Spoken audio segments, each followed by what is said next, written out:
समय की बड़ी खबर हम आपको बता दें, इजरायल के जबरदस्त विमान, मिसाइल और ड्रोन हमले में, प्रिसिशन स्ट्राइक्स में ईरान के 20 से ज्यादा कमांडर मारे गए हैं। इस बात की पुष्टि अब ईरान ने भी कर दी है। इससे पहले ईरान ने जो पुष्टि की थी उसमें general Hossein Salami, commander in chief of Iran revolutionary guard corps, उन्होंने माना था वो मारे गए।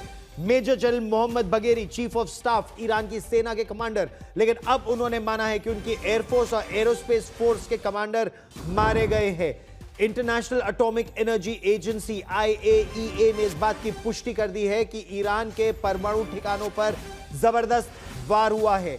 Iran revolutionary guard corps air force commander Amir Ali Hajizadeh भी मारे गए हैं। इजरायली हमले में 20 से ज्यादा कमांडर मारे गए हैं, जिनमें उनके पूर्व राष्ट्रीय सुरक्षा सलाहकार अली शमखानी के मारे जाने की भी खबर है। ईरान के परमाणु ठिकानों पर भारी तबाही हुई है।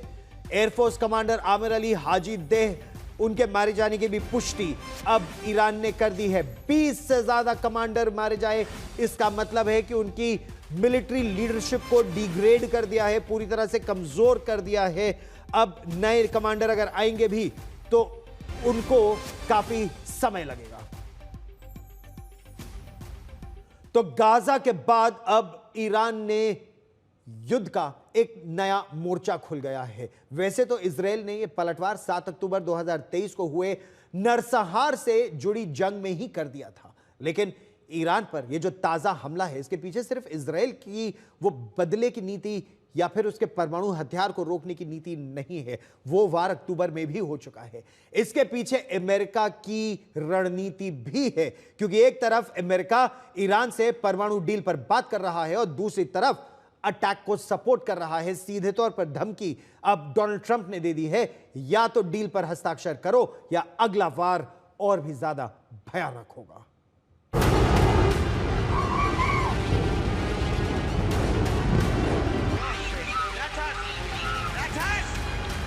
7 अक्टूबर 2023 को हमास के आतंकियों ने इजराइल में नरसंहार किया। इजराइल ने कहा, हमास को ईरान ने पाला पोसा। 2 अक्टूबर 2024 को ईरान ने इजराइल पर 200 से ज्यादा रॉकेट दागे। ईरान ने कहा, इजराइल गाजा में नरसंहार कर रहा है। और अब इजराइल ने जून 2025 में ईरान पर भयंकर पलटवार किया है। लेकिन ईरान पर ताजा हमले के पीछे ईरान के पुराने प्रहार नहीं, बल्कि ईरान के परमाणु हथियारों को लेकर चली आ रही अमेरिकी तकरार है। ईरान पर इजरायली हमला क्यों? इजरायली सेना का ये बयान जताने के लिए काफी है कि ईरान पर इजराइल के हमले के पीछे सिर्फ गाजा की लड़ाई नहीं, हमास के आतंकियों को ईरानी समर्थन नहीं, बल्कि अमेरिका की वो फिक्र है जिसे लेकर अमेरिका ईरान से न्यूक्लियर डील करने की कोशिश कर रहा है। ईरान पर हमले का अमेरिकी प्लान। ईरान के परमाणु कार्यक्रम को लेकर फिक्रमंद ट्रंप काफी दिनों से ईरान से बातचीत कर रहे हैं। 15 जून को ओमान में अमेरिका और ईरान के बीच न्यूक्लियर डील को लेकर छठे दौर की बातचीत होने वाली थी। इधर ईरान का रुख देखते हुए बातचीत में नाकाम ट्रंप ने एक दिन पहले से ही जंग की तैयारी शुरू कर दी थी। एक दिन पहले ट्रंप ईरान, इराक और आसपास के इलाकों से अमेरिकियों को निकल जाने की सलाह दे रहे थे। दूसरी तरफ साफ इशारा कर रहे थे कि अब इजराइल ईरान पर अटैक करेगा, अमेरिका उसे बैक करेगा। और इसकी भूमिका अमेरिका ने पहले से तैयार रखी थी। 13 जून को ईरान पर हमले से ठीक पहले 12 जून को इंटरनेशनल एटॉमिक एनर्जी एजेंसी यानी IAEA ने कहा कि ईरान ने 2019 के बाद न्यूक्लियर प्रोग्राम की कोई जानकारी साझा नहीं की। कोई जानकारी साझा नहीं करके 1974 के परमाणु समझौते की शर्तों को तोड़ा है। IAEA के इस प्रस्ताव पर 35 देशों में से अमेरिका, ब्रिटेन, फ्रांस, जर्मनी समेत 19 देशों ने वोट किया। 11 देशों ने एब्सटेन किया, जबकि 2 देशों ने वोट नहीं डाला। इस प्रस्ताव के पारित होते ही इजराइल ने ईरान पर हमले का काउंटडाउन शुरू कर दिया, क्योंकि IAEA के प्रस्ताव में चिंता जताई गई कि ईरान ने यूरेनियम का संवर्धन 60% तक कर लिया है, जिससे कभी भी 9 एटम बम बन सकते हैं। हालांकि ईरान ने इस प्रस्ताव को राजनीतिक प्रस्ताव बताया और ईरान के परमाणु कार्यक्रम को लेकर अमेरिका से चल रही बातचीत को लेकर उम्मीद जताई, लेकिन IAEA के प्रस्ताव के बाद अमेरिका की फिक्र बढ़ गई थी और ईरान को न्यूक्लियर बम बनाने से रोकने के लिए अमेरिका ने इजराइल को अटैक की हरी झंडी दे दी। खबर है कि 13 जून को ईरान के खिलाफ हवाई हमले शुरू करने से पहले इजराइल ने अमेरिका को अटैक की खबर दे दी थी। हालांकि ईरान पर जब इजरायली कहर टूट रहा था तो उस वक्त ट्रंप व्हाइट हाउस के लॉन में सांसदों के साथ मिलते जुलते और फोटो खिंचाते नजर आ रहे थे। आज तक ब्यूरो। दुश्मन को हमले से पहले ही खत्म करने वाले को इजराइल कहते हैं। इजराइल ने एक बार फिर दिखा दिया है कि क्यों वो पूरे मध्य पूर्व में अकेले ही सभी पर भारी है, चाहे वो हमास हो, हिजबुल्लाह हो, हूथी हो या फिर अब ईरान की सेना हो। इजराइल की हमेशा से ही नीति बेहद आक्रामक रही है। वो हमेशा से ही दुश्मन से कई कदम आगे रहने की कोशिश करता है।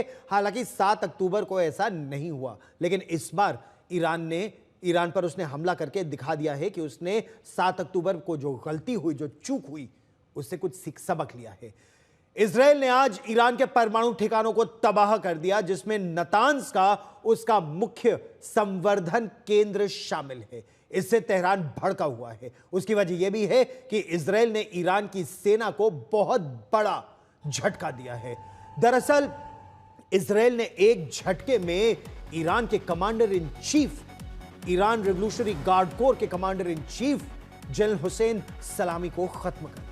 ईरान की सेना के प्रमुख जनरल मोहम्मद बागेरी को खत्म कर दिया। ईरान रेवोल्यूशनरी गार्ड कोर की इंजीनियरिंग फर्म के चीफ गुलाम अली रशीद को खत्म कर दिया। 2 वरिष्ठ परमाणु वैज्ञानिकों को, अमेरिका की रिपोर्ट के मुताबिक तो 6, लेकिन जो औपचारिक जानकारी है 2 वरिष्ठ परमाणु वैज्ञानिक मोहम्मद मेहदी तेहरानची और फरदून अब्बासी को खत्म कर दिया। हमेशा की तरह इजराइल के हमले बेहद सटीक थे, प्रिसिशन स्ट्राइक्स।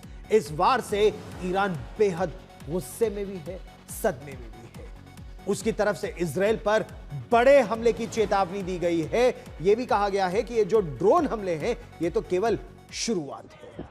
हम आपको यह भी बता दें कि ईरान में अब तक इजरायली वायुसेना ने 5 अलग अलग किश्तों में हमले किए हैं। जो पहला हमला था उसने ईरान के शासन के बड़े अधिकारियों को मार गिराया। दूसरे हमले में वरिष्ठ परमाणु वैज्ञानिकों को मारा।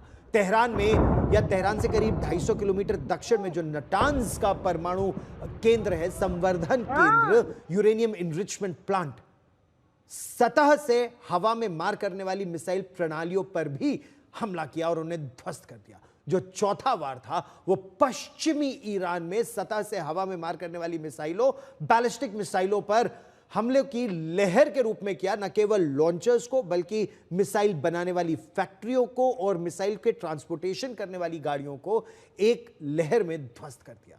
फिर जो 5वां हमला था वो पश्चिमी ईरान में हमला और उसकी एक और लहर, सतह से हवा में वार करने वाली मिसाइल, जो बैलिस्टिक मिसाइलें हैं, उन्हें ध्वस्त किया। और उससे पहले, सबसे पहले, जिसे सियाड कहते हैं, suppression of enemy air defences, यानी दुश्मन के जितने रेडार थे, सरफेस टू एयर मिसाइलें थी, उनको ध्वस्त कर दिया, खत्म कर दिया।